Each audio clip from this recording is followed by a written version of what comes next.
Good evening student. Dhanteras और दीपावली की हार्दिक शुभकामनाएं।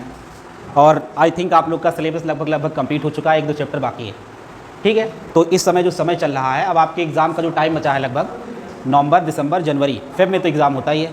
तो ये जो क्रूशियल टाइम है टोटल और रिवीजन का है, इसमें लगभग आपके 100 डेज़ बची हुई हैं। अगर ओवरऑल जोड़ा जाए तो आपके 100 डेज बचे हुए हैं। 100 डेज़ में आपकी स्ट्रेटजी, आपकी कड़ी मेहनत, ज़बरदस्त तरीके से आप मेहनत करेंगे तो अभी कुछ गया नहीं है। जैसे कुछ बच्चे सोचते हैं कि अरे मेरा तो ये छूट गया है, वो छूट गया, बहुत सारी चीज़ छूट गई है। अब हमारा टारगेट था, हर बच्चा जब क्लास 10th में गया होगा तो ये टारगेट बनाया होगा, जैसे हम लोग भी बनाते थे। हम लोग बनाते थे कि इस बार हमें टॉप कर देना है, 10th में हम आए हैं तो बिल्कुल टॉप कर देंगे, पहला स्थान लेना है। ऐसा आप लोगों ने हो सकता है सोचा हो कि 9th में मार्क्स तो कम आए लेकिन 10th में हम टॉप कर देंगे, बिल्कुल फूल माला हम ही पहन के आएंगे। फिर धीरे धीरे क्या होता है, चलो कल से करेंगे, रक्षाबंधन आ गया, परसों से करेंगे, ठीक है, ऐसे से टाइम निकलता चला जाता है। अब क्या है, अब कुछ बच्चे डिमोरलाइज भी हो रहे होंगे, अरे इतना सिलेबस था, हम तो पढ़ ही नहीं है और बहुत सारी चीज़ पढ़ना बाकी है। तो परेशान होने की ज़रूरत नहीं है। आप लोग स्कूल जाते हो, बराबर कोचिंग आए हो, जितना पढ़े हो, अब जितना पढ़ाया जाए उसको ऐसे पढ़ो कि दोबारा रिवीजन करने की ज़रूरत ना पड़े। ऐसे भी जितने चैप्टर्स बाकी हैं, मान लें मेंसुरेशन बाकी है, अभी प्रोबेबिलिटी बाकी है, आपके स्टैटिस्टिक्स बाकी है, तो ऐसे पढ़ो उसको कि जैसे दोबारा रिवीजन करने की ज़रूरत ना पड़े, खूब ज़बरदस्त तरीके से। ठीक है, वैसे बड़े बड़े लोगों ने जितना बड़ा इस दुनिया में टारगेट बनाया, उस टारगेट के आगे हम लोग का टारगेट बहुत ही छोटा। जैसे आज के डेट में बताइए कि लगभग 90, ये आंकड़ा बताता है कि 90 से लेकर और 100% के बीच में जो लाने वाले परसेंटेज बच्चे हैं, लगभग 10 लाख बच्चे लाते हैं हर साल। 8 से 10 लाख बच्चे 90 और 100% के बीच में मार्क्स लाते हैं। आप कोई इंडिविजुअल नहीं हो कि आप सोच रहे कि 90% के ऊपर मैं टारगेट बना रहा हूँ तो बहुत बड़ी बात है। अब पहले होता था, पहले से हम लोग जब एग्जाम देते थे तो उसमें किसी के फर्स्ट डिवीज़न आना बहुत बड़ी बात होती थी, बहुत बड़ी बात होती थी।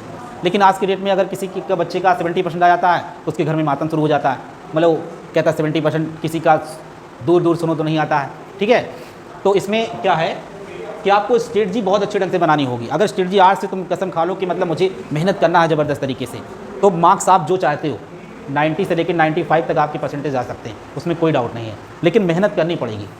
आज के डेट में हर बच्चा स्कूल जाता है, हर बच्चा कोचिंग जाता है, हर बच्चा खा के सो जाता है, फिर सुबह उठता है, यही रूटीन चलती है। लेकिन if you want to be in future different, then you will have to also work different and there is no substitution of hard work. Hard work का कोई सब्स्टिट्यूशन नहीं है। कोई कितना भी शॉर्टकट अपना ले, जब तक आप हार्ड वर्क नहीं करोगे तब तक आपको अच्छी सफलता नहीं मिलेगी। देखो, क्योंकि इसका कोई सब्स्टिट्यूशन है ही नहीं है। अब देखो, बात मैं ये बता रहा था कि जैसे हम लोग का टारगेट जो हम बना रहे हैं कि हम 90% ले आए, 95% ले आए, बहुत छोटा टारगेट है। क्यों छोटा टारगेट है? बड़ा टारगेट वो होता है, बड़ा टारगेट जानते हो क्या होता है? बड़ा टारगेट होता है कि असंभव चीज़, इससे कोई चीज़ किसी ने किया ही ना हो, किसी ने ना किया हो। ऐसे कहने का मतलब तुम मान लो कि मुझे 100 में 100 सब में लाना है। अब कभी कभी 1-2 बच्चे कर दिए हैं 2-3 साल में, लेकिन ये बहुत बड़ा टारगेट है, ये असंभव वाली है। ठीक है, और जब 90 और 100 के बीच में लगभग 8-10 लाख बच्चे लाते हैं तो कौन सा बहुत बड़ा टारगेट है आपका? बताइए। पहले जब किसी ने जब एरोप्लेन बनाया, किसी ने हवाई जहाज़ बनाया, राइट ब्रदर ने, तो अगर वो कहा होगा कि हम लोहा उड़ा देंगे, लोहा उड़ा देंगे, बताइए किसी ने विश्वास किया होगा? क्या हम अरे पागल है। आज की डेट में कोई कहता है यूपीएससी की तैयारी करनी है तो यूपीएससी में कहते हैं कि अरे बड़ा टफ है, बहुत टफ है। तो इसलिए मतलब ये है, जबकि ये होता कि कई लाखों बच्चे कर चुके हैं उसको, लाखों बच्चे कर चुके हैं। मतलब हर साल 1700-500 बच्चे आईएएस बनते हैं, है कि नहीं? तो छोटा टारगेट है, कोई बहुत बड़ा नहीं है। लेकिन उसके लिए क्या होता है कि अपने आप में सेल्फ डिसिप्लिन बनाना पड़ता है। सेल्फ डिसिप्लिन में जो बच्चा आज की डेट में वही महान बनता है, क्योंकि बाहर डिस्ट्रैक्शन का जो है माहौल बहुत ज़्यादा है।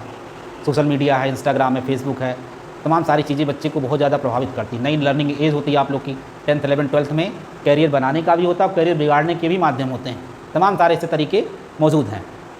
तो ये है कि जब मतलब किसी ने कहा होगा कि हम बल्ब बनाएंगे, किसी ने कहा होगा कि मतलब हम ऐसी टेक्नोलॉजी बनाएंगे, जैसे आज को हम लोग को बड़ा आसान लगता है कि फ़ोन पे बात करें, कोई मुंबई है, कोई सऊदी, कोई अमेरिका है, कनाडा है, हांगकांग है, हम लोग बात करते हैं, बहुत आसान लगता है। लेकिन सोच के देखो, जब से हम लोग थे, हमारे पेरेंट्स वगैरह थे, पहले लेटर चलता था, तो बताइए कितनी बड़ी टेक्नोलॉजी है ये, अपने आप में बहुत बड़ी टेक्नोलॉजी है ये। लेकिन बताइए इसके पीछे कितनी साइंस लगी होगी। जब पहले किसी ने सोचा होगा कि मतलब ऐसा करेंगे तो लोग मजाक बनाए होंगे। ठीक, अच्छा जो चीज़ हुआ ही नहीं था, अच्छा जो चीज़ हुआ ही नहीं था उसको अगर करने कह दो कि मैं कर दूंगा तो लोग कहेंगे अरे कोई कर ही नहीं पाया, तुम कैसे कर सकते हो? तो बड़ा टारगेट उसे कहते हैं जो बिल्कुल असंभव लगे। तो यहाँ पे अगर आप बनाते हो कि हाँ 90% के ऊपर हमें मार्क्स लाना है तो कोई बहुत बड़ा टारगेट नहीं है। आप उसको मेहनत कीजिए और मेहनत करते रहिए, अंतिम सांस तक आप मेहनत करते रहोगे तो आपके परिणाम अच्छे होंगे। और उसके दौरान आपको कभी भी डेमोरलाइज नहीं होना, हतोत्साहित नहीं होना है कि अभी इतने सिलेबस बाकी हैं, कैसे क्या होगा, कैसे क्या होगा।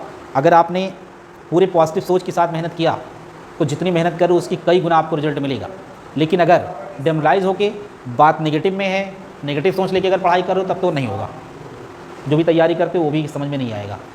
तो इसलिए अभी समय है आपके पास, लेकिन अब नहीं सोचोगे तो बिल्कुल फिर जीवन में नहीं सोच पाओगे।